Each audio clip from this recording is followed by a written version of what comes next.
안녕하세요. 야구로구입니다. 항상 생각만 했던 주제인데요. 아주 살짝 건드려 보려고 합니다. 롯데 재활 파트에 대한 내용인데요.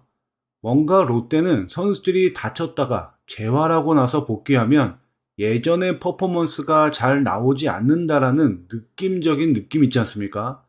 저만 이런 생각하는 건 아닐 거라고 생각하고 그래서 이번 영상을 준비했는데요. 일단 기준과 범위를 말씀드리겠습니다. 칼을 대지 않고 재활하고 오는 것은 제외했습니다. 선수들의 부상 정도라든지 정확한 부상 부위 등이 워낙에 잘 알려지지도 않거니와 경과 상태도 업데이트가 잘 되지 않기 때문에 제외하고요. 오피셜로 확실한 것, 그러니까 수술받고 돌아온 선수들을 기준으로 특히 2020년 이후 투수로 범위를 정했습니다. 이런 기준과 범위에 해당하는 선수는 총 3명인데요.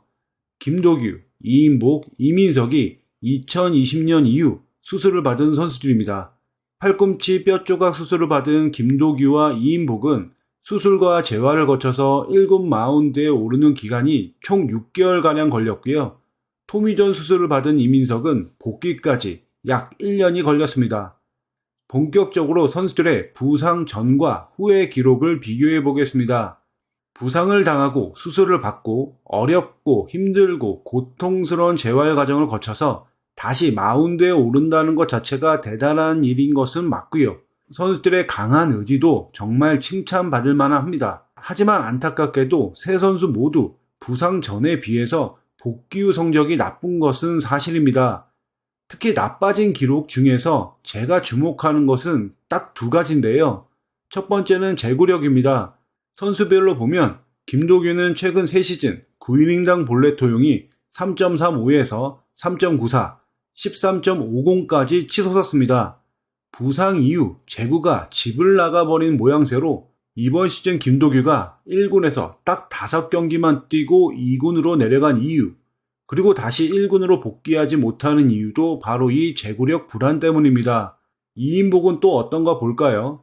이인복은 얻어맞을지언정 볼넷은 안 준다는 윌커슨과 같은 컨셉을 가진 투수죠. 통상 9이닝당 볼넷 토용이 2점대를 유지하는 선수인데 2024년 시즌 9이닝당 볼넷 토용이 3.55로 크게 올라버렸습니다. 제구로 먹고 살던 투수가 제구가 흔들리니까 1군에서 버티지 못하고 2군으로 내려간 겁니다. 2024년 이인복의 POPS는 무려 1.090입니다.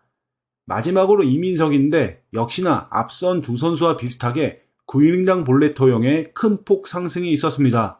그리고 제가 주목하는 두 번째는 스피드의 저하입니다. 수술 이후 다들 구속의 저하를 체감하고 있는 중입니다. 다른 팀 누구는 팔꿈치 부위의 수술 이후 스피드가 증가했다더라. 이런 카더라 통신을 자주 접했던 것을 생각하면 롯데 투수들의 수술 후에 스피드 감소는 아쉬운 부분이라고 할 수 있습니다. 여기까지 살펴봤는데 여러분은 어떻게 느끼셨나요?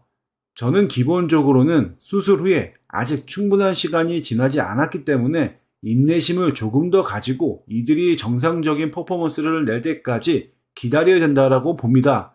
하지만 수술받고 돌아오는 선수들이 너나 할 것 없이 비슷한 요소, 비슷한 문제로 어려움을 겪는 것을 보면서 롯데의 재활 파트가 조금 더 보강되어야 되지 않나 이런 생각이 듭니다.